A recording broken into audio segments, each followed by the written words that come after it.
Howdy, folks, and welcome to the Hunting Stories podcast. I'm your host, Michael, and we got another good one for you today. Today, we're actually connecting with some of the gentlemen over at Vantage Point Archery. We have Todd Dalton and Jeff Stringer. They make some amazing broadheads and have some amazing stories. So I'm excited to hear, or for you guys to hear their stories. So thank you again, Jeff and Todd, for coming on. Really do appreciate it. For you listeners, thank you guys for tuning in. November's coming up quick, so as usual, please make sure you find someone that doesn't typically vote and get them out there voting. Over 1 million hunters don't vote every year, there's some pretty important stuff on the ballots this year. So that's it, guys. Let's kick this thing off.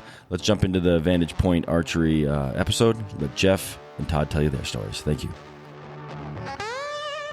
All right, gentlemen, welcome to the Hunting Stories podcast. How you both doing today? Fantastic. Great. That's good to hear. It's good to hear. Well, I'm excited to connect with you guys. I don't know if I was messaging you or if you guys have something that runs your social media account, but we've been trying to get this podcast recorded for a little while. So I'm really excited to have you guys here. But let's start this thing off how we always do and let you gentlemen introduce who you are so that people know who they're hearing some stories from today. You start off, Todd. You're the famous one. Not even to my own family am I famous. My name, I'm Todd Dalton. I'm from Marion, Indiana. I'm a pastor, family man. I love deer hunting. That's it. There you go. Easy enough. Jeff? My name's Jeff Stringer. I live in Indiana, not too far from Todd, up by Fort Wayne. I'm originally from Spanish Fork, Utah. I'm actually out in Monroe, Utah today. So getting ready to build a home out here, second home out here. And hopefully this afternoon or tomorrow morning, we're up on the Beaver Mountain chasing big bulls. Don't get to shoot them, but get a look at them. I actually, this year I didn't go. I've got a November elk tag, but I didn't draw a September archery elk tag because I drew a moose tag this year. So I actually just got back from the woods. Then the elk were going crazy, and I just felt so empty not being able to chase after them, just being able to listen. So hopefully you can handle the Go ahead. Todd and I were hoping to go this year and had some tags that we thought were lined up, and then whammo, the guy, I don't know, tripled the price. So out of my price range for sure. Yeah. Well, there's always Colorado over the counter for this year, and then that goes away. But let's go real quick, talk about VP Archery just a little bit. I know you gentlemen are both with VP. Maybe you can kind of give us the lowdown of it, and we'll talk a little bit more at the end, and then we'll dive into some stories. I don't know which one of you wants to kind of take that one, but I want to make sure you guys talk about what you're here for. So, Jeff, why don't you go for it? Yeah, so Vantage Point Archery is a part of a larger company called Absolute Machine. We're a machine shop located in Fort Wayne, Indiana, just right by the airport. 30 families that we make everything from job parts to bolts for guns to AR-15s, AR-10s, uppers, lowers. Then we have our own line of broadheads and footers and all the accessories that go along with it called Vantage Point Archery. It's been around since 2008, and we have the biggest selection of fixed blade broadheads on the market, probably the largest selection of broadheads on the market from one company. We have 78 SKUs, soon to be 84 SKUs, and growing. Oh, wow. Yeah, I was playing around on your website. I need to get some of those. I always call them bunny busters, but the blunt tip ones. Yeah. I need to get some of those because when I do go on my November hunt, I'm planning on bringing my bow. There's a lot of snowshoe hares and grouse, and I really, really want to start blasting those guys, and I never have the right field point, or I guess, blunt tip on my arrows. So I need to get some of those from you guys. Cool. Well, we'll go more into that a little bit at the end, but we're here to hear your guys' favorite hunting stories. So we let Jeff tell a little bit about Vantage Point. Todd, why don't you kick us off, man? Why don't you set the stage for your first hunting story? Yeah, the first hunt that really comes to mind, honestly, was this last season. Obviously, we've had a lot of successful hunts, but again, I do everything with my family, my dad, my brother, and my two boys. So it's kind of a family operation. My daughter-in-law just got into hunting last year. She actually missed her first buck. She didn't think she was going to get emotional, but when I went to pick her up, she was shaking. And I'm like, "What's wrong, sis?" She's like, "I just missed one." And so we got her getting in. She was actually 7 months pregnant when she missed that buck. So now I have a grandbaby. Wow. But last year, October 11th, I believe, my youngest son Isaiah was filming me. I was using the Vantage Point Omega broadheads, and we had a bachelor group of bucks come in, and I ended up shooting it was a 12-point split brow tines. I just Euro mounted him. He's probably 140, 145, somewhere in there. Great deer, but he just kind of snuck in, and I shot him at 47 yards with the Vantage Point Omega. The arrow actually went through the deer, both shoulders, so fast that I thought I missed the deer. Oh, really? So on camera, you hear me talking to Isaiah going, did I miss him? And on film, you know how you always, you can't quite see there, but up in the upper left corner of the screen, you watch him 40 yards, you watch him fall over. Well, the interesting piece then is one of the other bucks he's on the wall behind me now. We called him Diablo. His brow tines were higher than his G2s. His brow tines are about 14 inches apiece. Wow. So that deer comes in at about 60, goes over and stands by my dead buck, which I didn't know he was dead, for 5 minutes, and then just kind of walks on. So that was the second sighting that we had of this buck. First time was in 2020. This is 2023. And so we get to, we see that buck and, put him immediately on the hit list. We had no pictures of him prior to that, other than that one video. So we named him Diablo and we put him on the hit list. Well, like 5 days later, out of that same tree stand, Isaiah, which was my youngest son, who was my cameraman, misses him at 50. We got that on video, him just right in front of him, and heartbroken. I wasn't actually on that hunt. My older son was filming. They come home and it was just that whole, I could tell something happened when they walked into the pole barn, but they didn't want to tell Dad. You don't want to tell Dad you missed, of course. Yeah. So they had, we call it a poop sandwich when you do something dumb and you got to either repent or apologize or whatever. So they had to eat a poop sandwich and he missed him, but it actually ended up being for the better. My dad is 65, 66 now. And he was hunting, and I was actually in Tennessee on another deer hunt.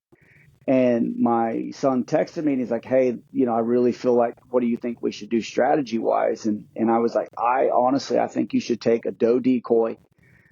We don't do it very often, just because the does are so spooky around decoys. I don't know y'all's experience. My experience is decoys sometimes are not worth it because the does just freak out and they're just sitting there blowing the whole time. I said, take Tabitha. We named our decoy Tabitha. And I said, put her out front of you 15, 20 yards and just see what happens. And they had one of those magical mornings where there was Diablo not only comes in at 20, 25 yards and my dad just smokes him. He runs away. We got it all on camera, which is awesome. He runs away and just runs into this old dead tree. The whole tree falls down. It was like this massive dramatic death for Diablo. And then, but on the camera, you see there are three other it was just one of those mornings. There were bucks everywhere. We didn't see a doe. The whole morning, they didn't film a doe. It was nothing but bucks.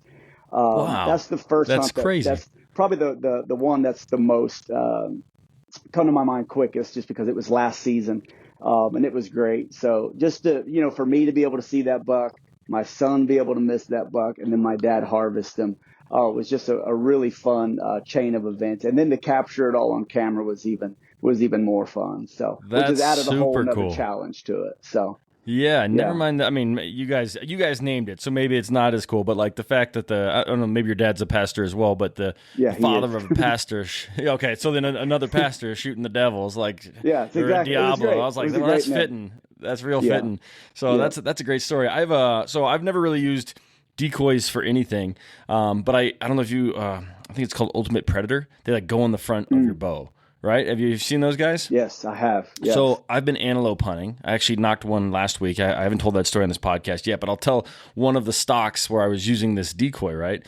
So I put it on my bow. I hunted for like 4 days, like opening day through the first 4 days, and had no luck. Nothing really happened. Didn't even. I launched one arrow, missed. But I go back after I shoot my moose because I still have the tag, and let me give it another go. And my very first day, I go out and I see a bedded buck, and I'm like, sweet, I can get up and above him. And I get up and above, and I range him at like 75 yards. But in general, it's flat plains mostly. But I am just right above this like berm, and I'm looking down with him with that decoy on me, thinking, okay, I'm comfortable with that shot. All I need him to do is stand up. Next thing I know, a gust of wind comes, and whoosh, there goes my decoy, and so does the antelope. Because he just heard that Velcro, because it sticks on there with Velcro. So he just hears from 70 yards behind him as I'm stalking in. And he didn't even look back. He just ran. And I ran a little bit because I had to catch up with my decoy. But yeah, so that's about my experience with any decoys. And they didn't work well for me this particular hunt, but that's all right.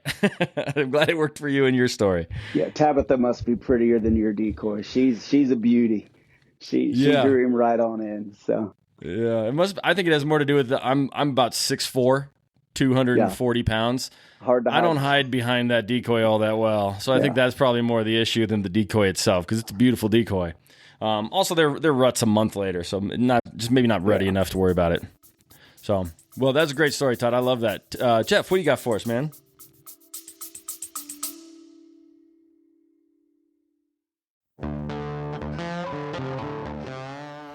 Hey, hunters.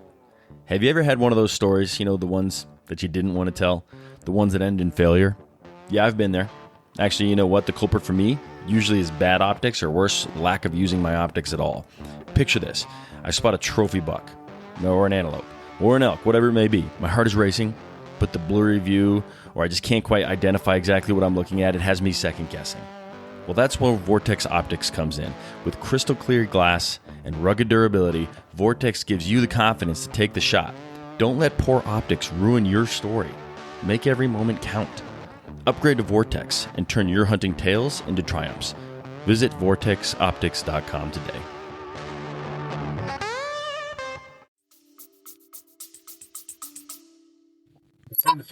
Feel like we went that way. Jeff, you're a little quiet. Can you hear him, Todd? Can you hear me now? A little bit. Can you hear me? Yes, a little bit better. All right. So mine's last year also. My dad's almost 80, lived in Utah his whole life. We hunted a lot when I was a kid, but he never was around during elk season. he did refineries and power plants, and that's usually when they were shut down. So I got him a tag on this place that me and Todd were supposed to hunt this year. And we went out there, me and my son, my buddy Steve, my father, and we were on it hard. The elk were bugling, just a great year. And we'd got on the bulls a few times, never really found the one we liked. 2 days before the last day, we were on a nice bull, and my dad just wasn't ready. We'd walked him across this big flat and then up a hill, and he still goes. He goes all day long, but he was winded. By the time we got there, the bull comes out, and we just weren't ready. Missed it. My buddy was helping us guide, and he was using some words we'd rather not use, but he was upset with us, and it was just horrible. So we get through to the very last day. We'd been on a few bulls that day, and we'd kind of given up. It's starting to get down to where we knew the end was coming. My dad had to leave, and I think the Lord was watching out for us, because all of a sudden, out of nowhere, we hear all this bugling. And we got on the cow calls, and here comes this bull walking right. The bull that we had missed earlier the day before comes walking down this trail. I got the shoot sticks up, hand the gun to Dad. He's over there, and the guide said something, and my dad, he just had it. And he just drills this bull right in the heart. And it turns and takes off and goes about, 30 steps, and then just eats a mouthful of dirt. I turn around and give my dad a high five. And here he is hugging my 20-year-old son. They're both bawling their eyes out. Oh, my God. That's beautiful. So many photos. I got a big photo on my wall. I got one on my phone. My son has some. And it's not so much the bull. It's just spending 5 days with your dad. We live in Indiana. He lives in Utah, so you don't get that much time with him anyway. Having your son there. And that's why I like the hunting industry. It's not, there's so many crazy things that go on, but it's that family piece. Like Todd talking about his dad and his boys. That's what you see. You go to TAC or you go to any of these events, and it's that family piece. And for me, the trophy will always be there to remind me of the time, which is really the trophy. The head on the wall is just the cue of, oh yeah, Diablo or whatever, and reminiscing about that story. And it'll be me telling that story, and then my son will be telling that story to his kids. So yeah, the other one I would say, you get it, Jeff. A neat story that got me and Todd together is we have a mutual friend, Dan, which I don't think Dan really hunts. He says he does, but yeah, well, that's a whole other story. But I know that's Dan, what I say about. He's going to this year. He bought some land, so he's hunting this year. That's what I say about my hunting buddy. My hunting buddy tries, but he doesn't. He's just hiking with his bow. So Dan's a pretty boy. He'll have to have matching clothes and everything on. So, but anyway, Dan calls me and he said, "Hey, you guys got any hunts coming up?" We said, "Yeah, we've got a hunt down in Kentucky." He says, "I got a buddy that would like to go. Is it all right if he goes?" And usually I tell people no if I don't already know who you are. I'm like, yeah, no, hunting is not where I want to meet new people. But I seriously, I just had this feeling that, he can go. Who is he? And he said, well, you met him. He's actually Todd. You met him at my grand opening, and I'd met Todd for what, 5 minutes maybe, Todd? Shook your hand or something like that. So we get down there, and Todd shows up, and they're all bunking in the same house. I show up a day later, and it's like it's meant to be. We met Todd, and he's that little brother I never had or never wanted. I'm not sure which one, but fits right in with the group and brings the kids in, and we get to meet the boys, and then we go up to where were we at, Michigan, somewhere like that. Yeah. And his daughter-in-law shows up. Maddie shows up, and she's sitting there staring at me. I'm thinking, well, I'm older than her, but I am attractive. I understand why she's staring at me. And then she says, I know your daughter. I'm like, oh, nick 'em. And we'd played softball with her for probably 4 or 5 years, and they all grew up. I hadn't recognized them, so we just grew our family just through hunting. So we appreciate that. Yeah, that's a cool story, and you're very right. It is a hard place to meet somebody at hunting camp. I've actually, because I'm a new hunter, right? I haven't done it my entire life. I've actually had to meet a fair amount of people and go out on a limb to meet people, but I go out of my way to make sure I do not subtract from their hunt at all and don't change anything I possibly can. But I've been on hunts where gentlemen have showed up, and when they left, it was good riddance. So it's a delicate place, despite a bunch of big, strong, burly men usually being the people that are there.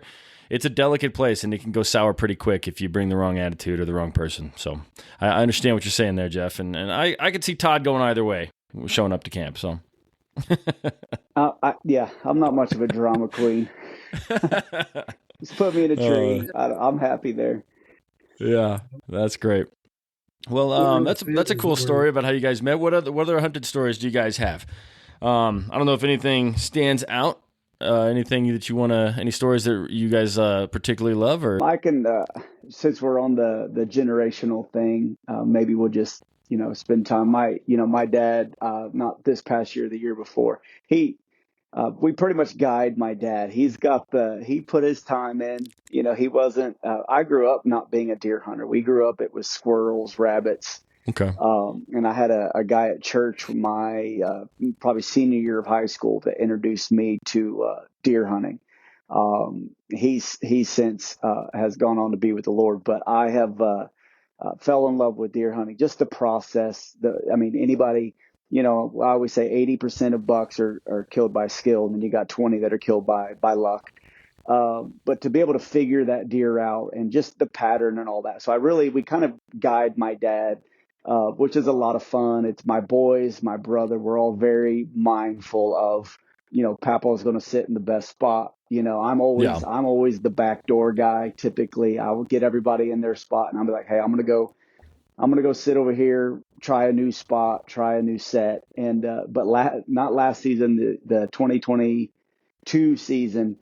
I had shot a really wide buck out of a VPA stand, a prototype that Jeff and them were working on that weighs 4 million pounds. And we got it's a ladder. So it's a really cool stand, but they are heavy, and we get it up. So I shoot a nice wide, really wide, probably my widest deer, a 9 point out of there. Well, that was in the morning. Well, later that evening, my dad shoots what is his biggest buck. And so my youngest son and I, Isaiah, we're stoked. We drive the gator over there to get him, and he is just sweating bullets. And we're like, what did you try to drag it? Like, Dad, you're 64. What are you? He's like, no, he dropped right there where he's at. And we're like, well, why are you sweating? And he didn't. My dad gets this look when he doesn't want to tell you something. We know something was up, but he was like, I'm not, he's not a good liar. He would never be able to lie. And finally it came out that he dropped that buck. He didn't quite hit him perfectly. And so instead of walking over, because we were still hunting, and putting another bullet in it, he thought it would be a good idea to just try to suffocate the deer in the dirt, like just shove his face down in the dirt. And so he begins to describe, he was like, and my dad, he used to be a professional bodybuilder. I mean, he would bench press Big three, guy. 4. I mean, this guy's he's 5'10", 5'11", but he was a monster back in the day. I grew up watching them in the weight room. And so he's not the weakest guy in the gym. And he's like, dude, that deer was tossing me around. He's like, it was lifting me up off the ground. And he said it was, so he, I don't know that Peter would like this, but he freaking suffocated this buck in like the ground. So when we got up there and he was pouring sweat, it's because he had just spent 20 minutes trying to get this deer to die. I'm like, Dad, just shoot it again. The poor thing. And so when he told us that, of course, we're on the floor, it's deer camp, we're up in, this is the room that we change in and get ready. So we all meet here before we go hunt. And we were just dying laughing. We're like, Dad, don't ever do that again. He's got 10 knives on his head. That was not the smartest thing. But did your dad anyway, have a knife? Did he think about maybe stabbing it or something like that?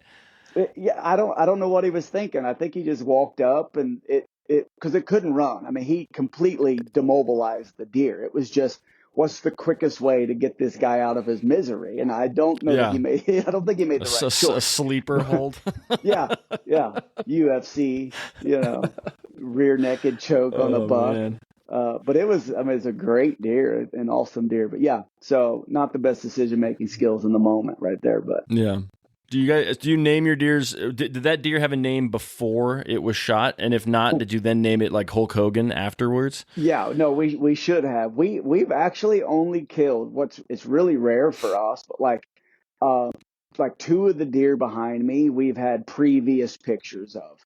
Most of the deer that we kill, we don't have pictures of beforehand. Now, I mean, but we always go into a season with a buck or 2 on the hit list that we know survived.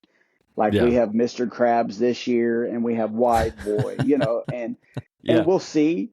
But we always end up shooting something that we're like, we have no idea where this deer came from, but it's cool that he did, Yeah, right.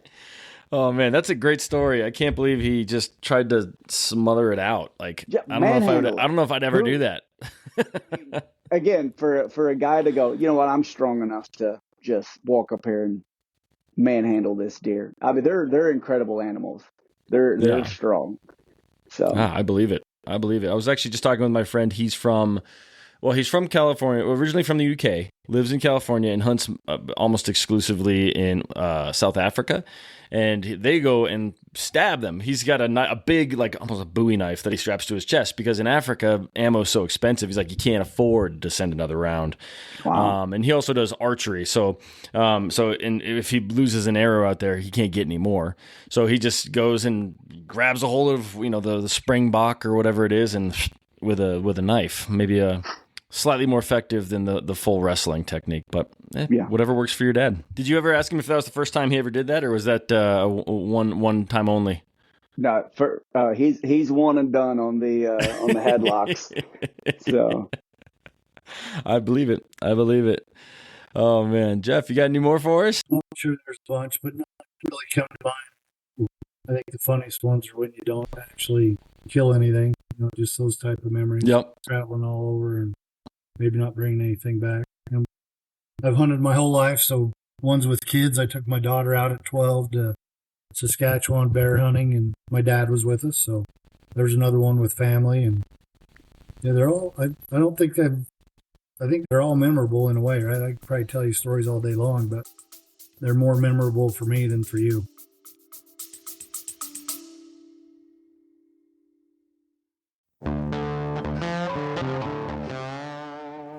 Are you ready to elevate your archery game? Summit Bowstrings delivers premium strings for all archers, crafted with bloodline fiber and BCY material stretched for unmatched consistency.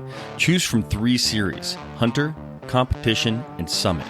Each string is built bison tough with unique techniques for extreme durability and performance. Ideal for both seasoned hunters and target archers. Experienced strings designed to handle any challenge. Visit summitbowstrings.com and use HSP10 for a 10% discount.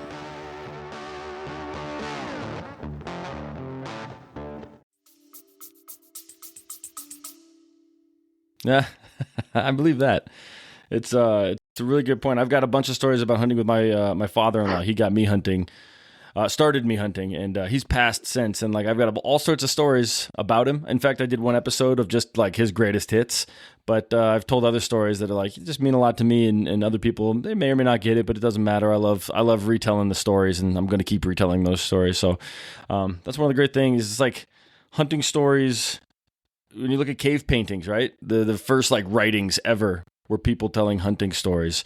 And you know, whatever the reason was, they felt obligated to paint that on that cave wall. It's always been important to us. So it's cool that you have all these stories that are special to you. You know, you don't have to. They don't have to involve someone smothering out a deer to be a good story. Actually, last year we were hunting with this Steve Huggins. We had hunted in October or September with my father. Then we were hunting in November with Steve. And there's a place out here. I'm not going to tell everybody where it's at because some moron will go get them. But there's some petroglyphs or the pictures. And we're walking along this trail looking at them. And the guy says, "Hey, look down." And there's the backbone of a bird, a pterodactyl or something, with a wingspan that's like, on one side it's probably 6.5 feet, and you can't really see the other, but the whole spine is running down this trail. And that's the first time we'd ever seen it. We'd been over there and looked at those things on the walls probably 100 times, and that was the first time we'd ever noticed that the spine of that animal, the fossil in the ground. So again, one of those things that you're out hunting and you come across something you never think you'd come across. Sure. That's crazy. So you felt like a little pterodactyl? He's not little. He's not little. I bet his spine's literal pterodactyl, but that's crazy. Yeah, he's like 8 feet, where we could see his spine's about 8 feet. The one wing, so probably his left wing was about 6 that you could see, and then part of the other wing kind of went off a hill or a cliff. So one of these days when I have you out here, Todd, I'll show you. One of these days. We'll get you here. One of these days. I'm going to hold my breath. Hey, all right. Well, Todd, I think what I've else you got taken you for us? hunting more than you've taken me hunting, so I think I'm ahead here, buddy. That is true. That is true. That's funny. You guys got any other stories you want to share? Well, tell us how you got this podcast again, going. I'm sorry? Tell us how you got this podcast going. I want to hear that story. How did you get a hunting story podcast? Yeah, so it's an interesting story. I was, you know who Dan Staten is? He runs Elk Shape. I went to one of his camps that he has down in Texas. And so I was going through this whole thing, and then, all this elk knowledge. And then they had this part about side hustles, just to like make it so you have more opportunity to hunt, whatever that means to you. And I was a newer hunter. So I'd hunt a little bit here or there. I'd never really seen any success, but I was like, I need to hunt more. And the way that I need to hunt more is I need to know more hunters so I can like kind of pick knowledge from these guys. So I was at this event in Texas, and I'm driving back to Colorado because I drove down. My family was actually near where my family-in-law was down where this event was. So I was driving back, and I'm listening to Chris Rowe's like 9-part, 1.5 hour each turkey calling like podcast. And I was just like, oh my goodness, I cannot handle any more turkey talk. I don't care why they roost. I don't care why they gobble. I just want to hear some stories. I was just completely over just getting blasted with information. And I started looking for other podcasts, and they were mostly just people, you know, blasting you with information, talking about whatever, you know, why elk do this, why deer do that, why, you know, you should use this broadhead, why you should use that caliber rifle, whatever it might be. And I started looking for hunting stories. And I didn't really see anyone that was just doing that. And then like a day later, somebody asked me, you know, you got any ideas for a business? And I was like, not a business, but I thought about maybe starting a podcast. And he's like, well, what about? Told him that what my idea was, and he's like, yeah, man, you should try it. And so I started reaching out to hunters, you know, all over the place on Instagram and just people that I know. And I knew I had something when literally not one person told me no. Every person I asked if they wanted to come on and tell some hunting stories was like, absolutely. When do you want to jump on? And I was like, oh, well, I don't know. I don't even have any equipment. Hold on, let me start buying stuff. So I got myself a mic. I just started putting it together and winging it. So I had no experience with any of this, but it's been a lot of fun, and I've met a lot of people. And, you know, like I said, I started for opportunity. I wanted to have more opportunity to go out, more people to go with. I've gotten to go elk hunting last year with 2 world champion elk callers. And I killed my first elk, a 13-inch bull, like monster bull, super proud of it and had the time of my life. Went moose hunting this year and antelope hunting, and I've been invited to a caribou hunt next year and black bear hunts. And so it's accomplished everything I've ever wanted, and I get to meet wonderful gentlemen like yourselves, and I've put together a lot of great relationships. So it's been a lot of fun. And I'll tell you what, I've heard some crazy stories. I'll tell you that right now. And Todd, here's something crazy. That's actually the second story I've heard of someone trying to snuff out a deer with dirt. Yeah. If you would believe that. It was Bert Soren of Soren X Workout Equipment. He was talking about his mentor. His mentor shot a deer, thinking it was dead, left everything back at his tree stand, walked out there and realized that he had left everything. So he just starts wrestling it, and rather than smothering it into the ground in headlock, he started packing its mouth with dirt, so taking fistfuls of dirt. So slightly different technique. Yeah, but yeah, that's go ahead. No, I was going to give you, kudos for starting this podcast, because I think one of my favorite things about just the outdoors and what we do as outdoorsmen is I can go anywhere in the world, and I tell people this all the time. And there are a lot of things that I will not have in common with people, you know, whether it be they from whatever place in the world they're at. But you get 2 outdoorsmen together. And the first thing that we're going to do is start sharing stories and our experiences. And it's just, to me, it's such a unifying thing in the world that we live in now, to be able to just, I don't need to know all the details of your life, but if you're an outdoorsman, we immediately have a place where we can connect and communicate. And I've literally been sitting, on spring break, when you're sitting in a hot tub, just chilling with my wife, and this guy, jumps in. I could tell he was from the Midwest because he had "Hey Dudes" on and the tattoo he had, and I'm like, where are you from? And he ends up being from a city about an hour away, and we still message on Facebook and stuff to this day, because he was a deer hunter. And we just sat in that hot tub and just told story after story and just laughed. And so kudos to you on, coming up with this idea. And I think it's brilliant because, you want to keep this stuff alive. And I know, at some point in time, my dad's going to go to be with the Lord, and we're still going to tell all the stories of what my dad has done, in his times hunting, the time that he's tripped and he's fallen, the time that he gets lost, the time that, all of those moments are just, another opportunity for, the great grandkids and the great great grandkids that might not get to meet him to just, have a thing to put with him. So, kudos to you on this podcast. Cause all of us outdoorsmen, I actually was talking to a guy the other day who was a deer hunter. I think something we got to get better at in these hunting stories is being better listeners. Because this dude talked to me for 47 minutes straight about how awesome of a hunter he was. Which I'm cool. Like, I don't need to tell, I'm secure in myself. I don't need to tell my side of the story. I walked away from that and I was like, man, I don't know that I can talk about myself for 45 solid minutes, but there are some of them Yeah. dudes out there, I guess. Oh my gosh, So- that's too funny. Two things that you reminded me. One is like I did start this podcast being like, how can I start a podcast where I don't talk? And to your point, I was like, if I ask a hunter, tell me your stories, half of them won't shut up, which is exactly what I want, and it's perfect. Yeah. But the other thing is, I was moose hunting. I shot my moose, and we're back at camp, like after the pack out, just having a beer, just enjoying the beautiful 70-degree day. The meat's hanging up in some shade, and this gentleman walked by, and I had spoken to him earlier. And he said, there's moose, kind of this way. And I shot my moose not far from there. So I ran by his camp and told his buddy, hey, your buddy had a pretty good tip. Thank you.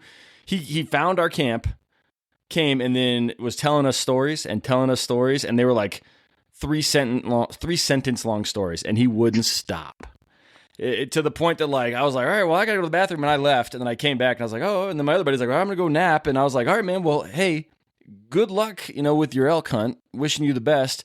And he probably left about 35 minutes after I said good. Like after I was like, gently telling him to get out the door. And as soon as he finally did leave, I was like, what are the odds that me, the guy that loves hearing hunting stories, finally found the guy that I had heard enough hunting stories from? Like it was. So yeah, there are definitely those guys out there that can talk a lot about how they're the best hunters in the world. And I don't know. It was a fun conversation, and it made its own story that now I get to tell. So, but cool. Well, guys, do you have any more? We can wrap this up now if you want. We can talk a little bit more about Vantage Point, or if you got any other stories that jumped into your mind. It's up to you guys. I mean, if you want to give a testimony of the VPAs, I just started shooting them probably 2 seasons ago. And I'll be 100% honest with you. I was a swacker guy for the last 15 years. Okay. Shoot swacker. I've lost probably 2 bucks hitting them in the shoulder. I know it's not a popular way, but I'm a shoulder guy. They can't run real far without their legs. And it's hard to find a broadhead that will just blow through that like it's nothing. And true story, I mean, I've watched now 3 bucks because my whole family were the same way. We all were shoulder shooters. And man, I'm yet to see a VPA not go through a shoulder bone like it's nothing. Whether it be the 3-blade that my son Clay loves or the 2-blade Omegas. So just, for Jeff, the engineers, the guys that have designed these broadheads, they're razor sharp. They are not hard to tune your bow to as far as flight. I tried Muzzy one time when I was younger, and I was just like, what the frick, dude, my tail's kicking. I couldn't figure it out. But, the VPAs was micro adjustments, and man, they really do blow through bone just incredibly. So I want to give VPA shout out there. I might be the newest field staff member they have, but so I'm pretty raw to their product, but it's been I've been impressed truly, and having used other broadheads for the last 15 years, it's not, and I don't get paid. Obviously, Jeff hasn't taken me hunting, so they're not paying me. You're not getting anything out of this relationship. I'm not getting anything out of this. Maybe I can get Ryan to send me another pack of Omegas, but other than that, it's been really cool. But I appreciate your invite to be on the podcast. Of course. Jeff, let me ask you this. Obviously, Todd's used them a fair amount on whitetail. Have you used them much on Western game? I think I probably am about 50-50 as far as my listeners, East and West, but I was curious how they fare. Yeah, they've taken musk ox, they've a ton of elk, oh wow, antelope, buffalo, water buffalo. I mean, we use them all over the world, not just on whitetail. Everybody says, well, how's it pass through whitetail? That's probably the lowest bar that's out there is a whitetail shoulder. You start shooting through some of these others. And I'm like, Todd, we're going to come out. We've got a trademark slogan that you'll see out on some shirts, but it's about don't shoot the soft spot because it only gives you a third. If you're shooting the V, that's a third of the vital. You shoot behind the shoulder, you got a basketball you can hit now. Still aim small, shoot small, but I'm with Todd. I'm going where I hit the heart and both the lungs, and that's usually behind the shoulder or behind the humerus or somewhere right in there. But our testimony for the broadheads is from our customers, not from us. We put the engineering and the design, and we test the snot out of them, and we design them to go through the shoulder. But it's the kills out in the field where it was quartering to you, or quartering away, or there's a frontal or something, but you have that confidence to take that shot, and you take that animal, with some sadness a little bit, because you're taking their life. So you got to do it ethically and make it quick for them. And that's what we're trying to do. Absolutely. Very cool. Well, I don't know either who wants to answer this question, but where can the people find you guys? Like Instagram, social media stuff, website, where would you guide people to take a look? Yeah, we're on Facebook, Instagram, all the other social medias that I know nothing about. I was on the other day and told them we were on Faceagram and Instabook, and Alex called me. You look like a TikToker, no. Jeff. I think so. I could see you doing some of those dances, maybe. Yeah, maybe. There you go, Todd.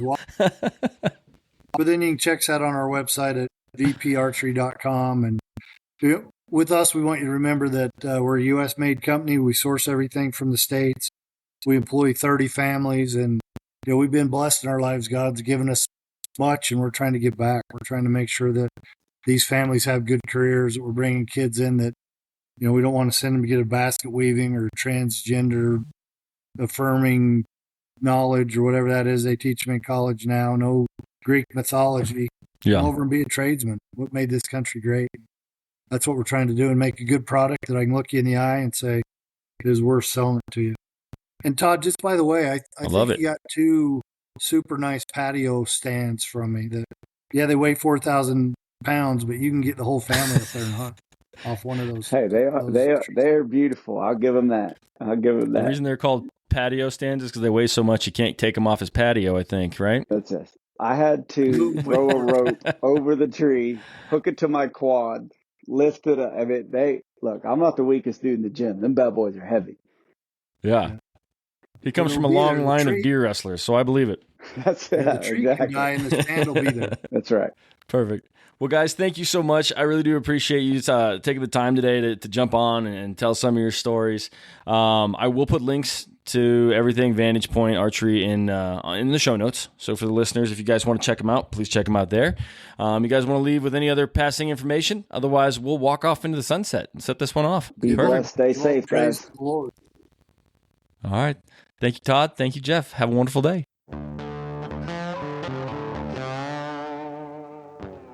All right, guys, that's it. Another couple stories in the books.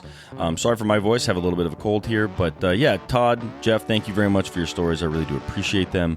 And to listeners, thank you guys for tuning in. Please check out VPA Archery. All the things you need to click on are in the show notes. Please check them out. Beyond that, guys, do please get out there in November and vote and take someone who doesn't typically go with you. Then go and whatever you're listening to right now, give us a rating. The more people that rate this, the more people hear it. The more people that hear it, the more crazy stories people reach out to me with their crazy stories. So thank you guys very much. I hope you have a wonderful day. Now get out there and make some stories of your own. Thank you.